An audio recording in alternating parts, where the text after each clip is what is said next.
ये कहानी है एक छोटे से गांव किशन नगर की। उस गांव में सुनैना नाम की औरत अपने पति के साथ रहा करती थी। उसकी एक बेटी भी थी जिसे वो बहुत प्यार करती थी। उसकी हर ख्वाहिशों को पूरा किया करती थी। लेकिन उसकी बेटी हमेशा दुखी रहा करती थी क्योंकि उसका रंग बहुत ही काला था। उसे इस बात का अफसोस था कि वो अपने घर में सबसे काली थी। बाहर उसका हर कोई मजाक बनाता था। उसके काले रंग की वजह से सब उसे देखकर हंसा करते थे। ये सब देखकर संजना को बहुत दुख होता था। ऐसे ही एक दिन संजना अपने माता पिता के साथ एक छोटे से फंक्शन में जाती है। वहां पर भी सभी लड़कियां संजना का बहुत मजाक बनाती हैं। अरे ओ काली गलोटी, तू यहाँ क्या करने आई है? बंदरिया कहीं की, अपना चेहरा तो देख ले। कैसे बदसूरत चेहरा लेकर यहाँ मनहूसियत फैलाने आ गई है। देखो तो दोस्तों, इस बदसूरत बंदरिया को चेहरा इतना काला है तब भी फंक्शन में आ गई है। हमारे तो एक पिंपल निकल जाए तो हम फंक्शन में कभी ना जाएं। यहाँ तक कि हम तो घर से बाहर भी नहीं निकलते। बंदरिया कैसे भी कहीं भी शक्ल उठा के चली जाती है। अरे यार, इन काले लोगों की हिम्मत तो देखो, कहीं भी आ जाते हैं। जरा भी शर्म नहीं आती। एक तो काली है, ऊपर से शक्ल बंदरिया जैसी। देखो तो सही कैसे घूर रही है। चल जाए यहाँ से। यार, मुझे तो काले लोग बहुत ही बुरे लगते हैं। मुझे तो बिल्कुल पसंद नहीं। ऐसा लगता है कि देखकर मुझे घिन आ रही हो। अब खड़े खड़े मेरी शक्ल क्या देख रही है? जाए यहाँ से। पूरे यहाँ पर मनहूसियत फैला दिया कर। संजना वहां से दुखी होकर चली जाती है और अपनी माँ से कहती है, माँ, मुझे यहाँ नहीं रुकना। चलिए यहाँ से। देखिए, ये सब मेरा कितना मजाक उड़ा रहे हैं। मैंने मना किया था ना आपसे कि मैं नहीं आऊंगी। माँ, चलिए यहाँ से। मेरी प्यारी बेटी, तुम इन सब की बातों पे ध्यान मत दो। ये सब बोलने वाले लोग हैं, इन्हें बोलने दो। इन्हें ये नहीं पता कि दुनिया में सूरत से ज्यादा सीरत होती है। और मेरी बेटी का दिल तो बहुत ही साफ है। लेकिन मेरी बच्ची, अगर तुझे यहाँ अच्छा नहीं लग रहा तो चलती हूँ मैं। चलिए जी, अब मैं अपनी बेटी को और परेशान नहीं देख सकती। ऐसा कहकर संजना के माता पिता संजना को वहां से ले आते हैं। तभी रास्ते में अचानक तेज गाड़ी आ रही थी जिससे उनका एक्सीडेंट हो जाता है, जिसमें संजना की माता का देहांत हो जाता है। अपनी माँ की मृत्यु की वजह से संजना बहुत रोती है। कुछ समय बाद सुनैना का अंतिम संस्कार कर दिया जाता है। संजना अपनी माँ की तस्वीर को देखकर खूब रोया करती थी।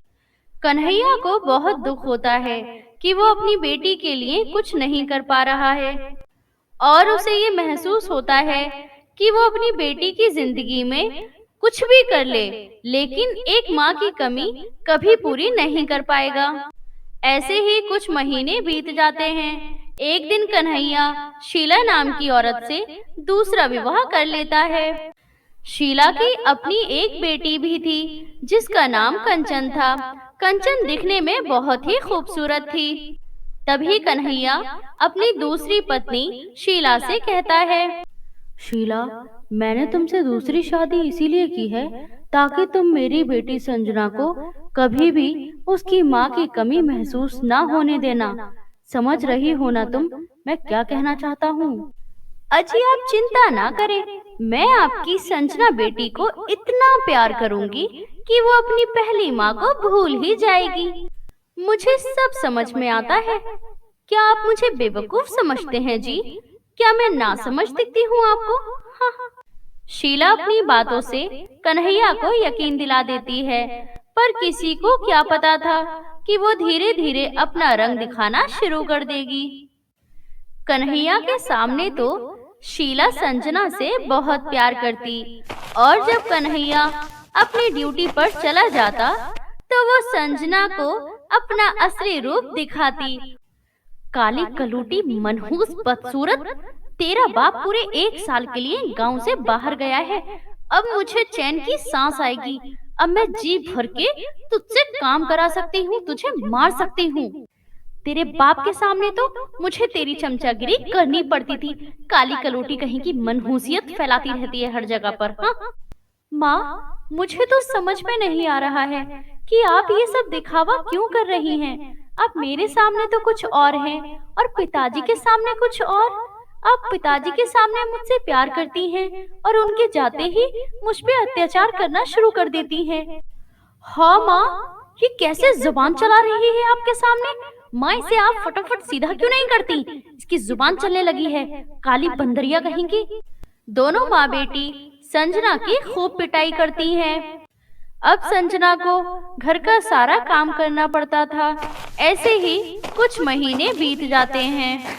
तभी कन्हैया का एक दोस्त कन्हैया के परिवार को आकर बताता है कि अब कन्हैया इस दुनिया में नहीं रहे। ये खबर सुनकर संजना फूट फूट कर रोती है।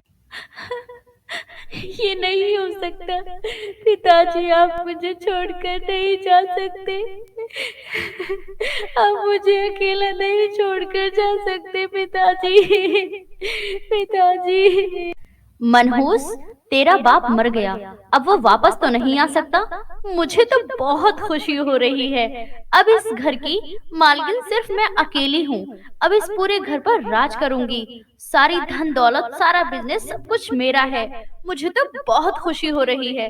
क्यों ना मैं कोई पार्टी रखूं।